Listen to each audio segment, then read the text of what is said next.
attanu ko léegi nag ngir bëgg a daal di dooleel Ousmane Sonko mu jàpp ne comme président bi fi nekk matewul li mu doon ay élections anticipées yoon la ñu daal di koy amal en 2027 Abdou Kane moom jàpp na ni président dañ ko confiné ca palais ba moom amut benn dogal bu muy def wala bokk moom day toog rek di xool li ci des Ousmane Sonko moo koy doxal jàppoo ni kàddu yi Mansour Faye yooyu fekk jiwul rek li président wax ni damaa bëgg premier ministre bu fort bu am doole super fort la wax jàppoo ni foofu itam buñ fa duggee duñ ko ci xaw a yay.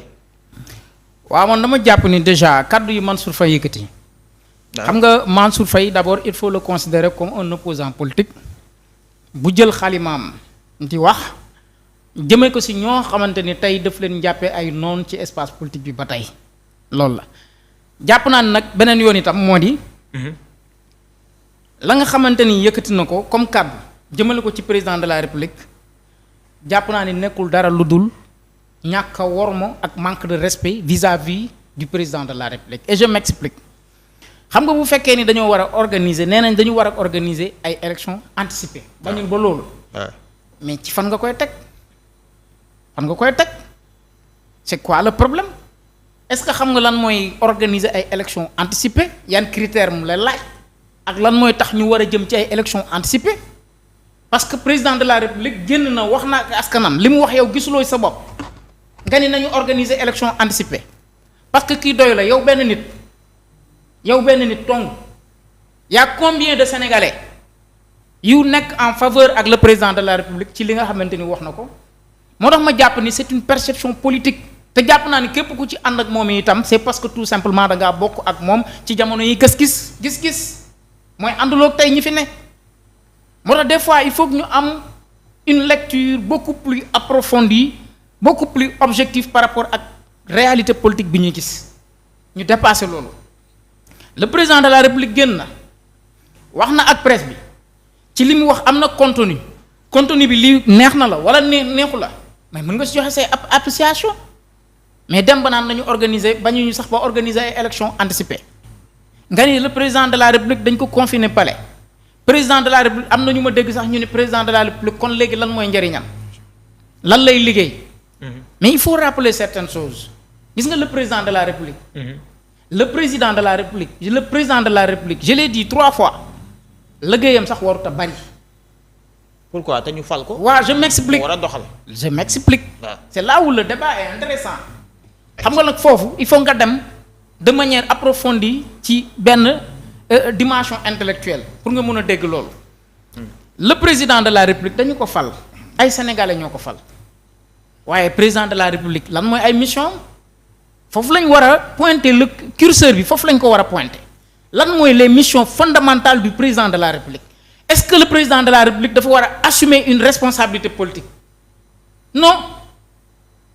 président de la république honneur bi ñu ko jox ak cër bi ñu ko jox moo tax ñu ne ko dañ lay làq foo xamante ni nit warta mën jote ci yow ba di la saaga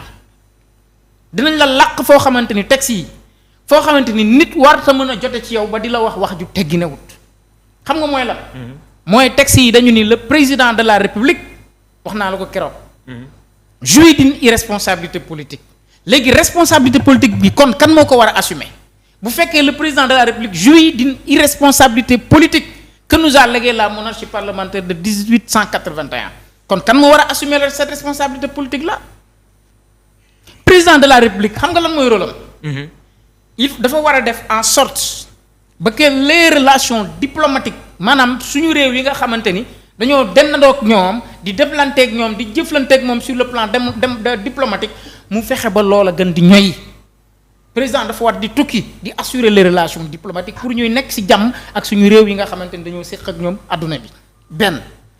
le président de la république ginnaaw bi mu amee gis-gis bi ñu ko falee ba pare gis-gis bi daf koy jël jox ko gouvernement bi jaarale ko ci loxo chef du gouvernement ne ko lii mooy sama gis-gis ak lii mooy bëgg-bëgg ci réew mi jël ko nga xool ministre yi nga xamante ni doy nan la nga ñëw proposer ma leen ma bàyyi leen ngeen liggéey ma superviser seen liggéey moo tax ñun le premier ministre dafa am ñaari responsabilité devant le président de la république et devant la représentation nationale loolu tax premier ministre yi dem assemblée nationale looloo tax après dafay assumer sa responsabilité devant le président de la République parce que ñooñu la war a rendre compte après en retour c'est le président de la République qui doit rendre compte au peuple sénégalais le président de la République moo tax ma ni la xëy na peut-être li ñu faral daan doon gis la ñu dem ba jàpp ni loolu mooy réalité bi gis un président de la République bu ñëw taxaw ci espace politique bi assumer boppam xale bu romb saaga ko de gauche à droite ku jugee fële ñëw jokkat bi ko baat loolu lañ daan faral di gis léegi nag loolu daf lay génne ci ànd bi nga xamante ni texte yi dañ la fa teg te ànd boobu boo ko wàccee tegu nga ci ànd boo xamante ni du sa boroom li Olof Njaay naan ku wàcc sa ànd yéeg ànd boo xamante ni du sa ànd c'est ça la réalité des choses moo tax ma ni tey si le président de la République wax ni je veux un premier ministre fort des DG fort mais bu la neexee mun nga ci am une lecture politique bu la neexee mais man sama lecture jéggi na foofu xam nga lu mel nii bëggoon nañ ko ci jamono Mamadou Dia ak Senghor Mamadou Dia Senghor lan lañ doon jort am un premier ministre parce que bu leen fàtte ni ginnaaw bi ñu jëlee suñu indépendance ñoom ñaar lañ fi tegoon kii di gérer les affaires extérieures muy le président de la République en tant que président Senghor di gérer les affaires extérieures qui gérait les affaires intérieures de cette République c'était pas Mamadou Dia. Mamadou Dia am un très bon plan pour le développement agricole Senghor xeex ko pour protéger l'intérêt des tubaab tey plan boobu réew yu bari ci sous-région bi si lañ sukkandiku moom lañ doon imiter nu mu def nërmeel ko te pourtant à l'époque on avait un premier ministre très puissant bu xarañ naroon a doxal mu éliminer ko kon tey loolu lañ bëgg su fekkee président Ousmane Sonko est en train d'assumer pleinement ses responsabilités son rôle